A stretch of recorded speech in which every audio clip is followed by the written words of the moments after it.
A new investigation unit is being set up to hold Russians accountable for suspected war crimes in Ukraine. It's based in The Hague in the Netherlands and employs prosecutors from the International Criminal Court, as well as colleagues from the European Union, the United States and Ukraine. Suspected Russian war crimes include the massacre of civilians in the city of Bucha and attacks on Ukraine's infrastructure. Today, we gather here on occasion of a truly historic moment.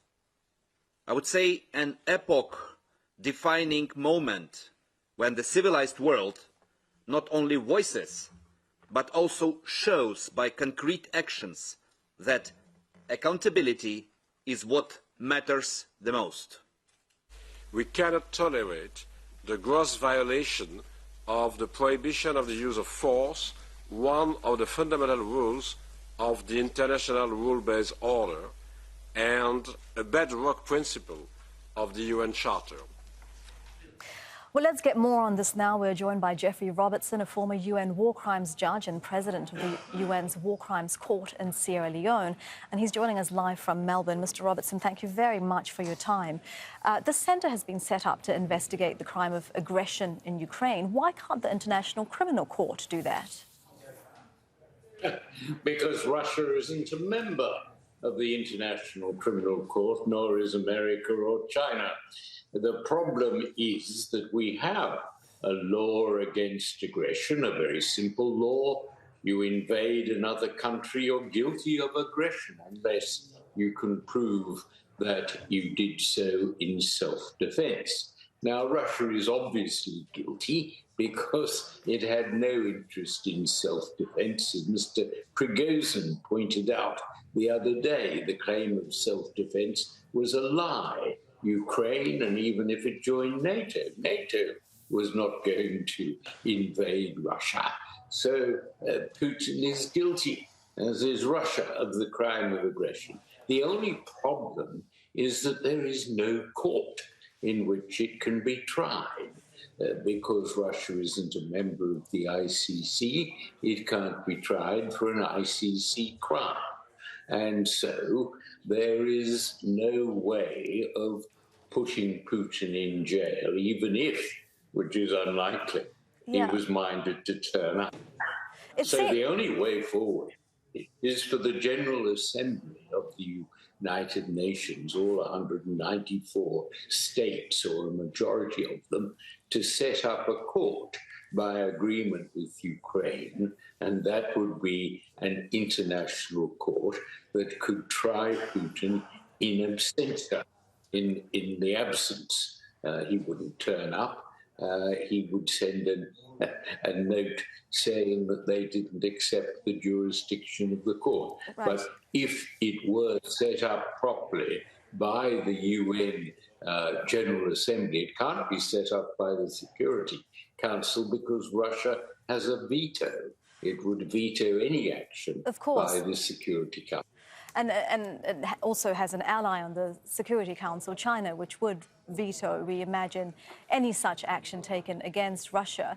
How likely is it that the United Nations General Assembly can set up such a court? Well, it can set up such a court. My court in Sierra Leone was set up by agreement between the Security Council and the Sierra Leone government. So by the same token, the General Assembly could adopt the Security Council position and sign an agreement with the government of Ukraine. And that would give the court, make the court an international criminal court. And that is what would be necessary. But you'd have to go further and give it the jurisdiction to try Putin and his collaborators in absentia.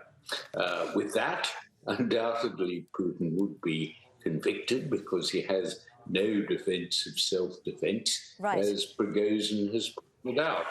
But today, Sorry, go on. Yes, Mr. Robertson, you were saying that the General Assembly can set up such a court. They have done so before, but do they have the political will? If you look at how the General Assembly has voted on various resolutions condemning Russia's invasion of Ukraine, there are many countries which have voted either to abstain or have voted in support of Russia, essentially. Well, not many vote in support, only about 7. But those who abstain, who lack the moral conviction to go after a country and a head of state who kills children and kidnaps them, as well as kills civilians and blasts buildings where innocent people die. They range from South Africa, who lost all the moral position that won by Mandela, India, and all those sitting on the fence. So what it may take to persuade them is, of course, the ICC, the prosecutor, prosecutes Putin for kidnapping children.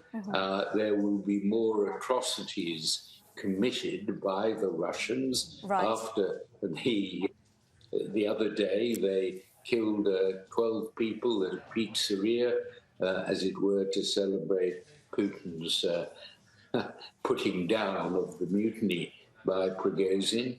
That's the sort of mentality you have, people who are out to kill innocent people. And it may be that the good people of South Africa, the good people of India, it may be that pressure will be put on these wishy-washy, immoral abstainers to get on the side of justice and support a vote to set up a court to consider the case of aggression. Mr. Robertson, we thank you very much for your expertise on this. We really appreciate it. That is Geoffrey Robertson live in Melbourne.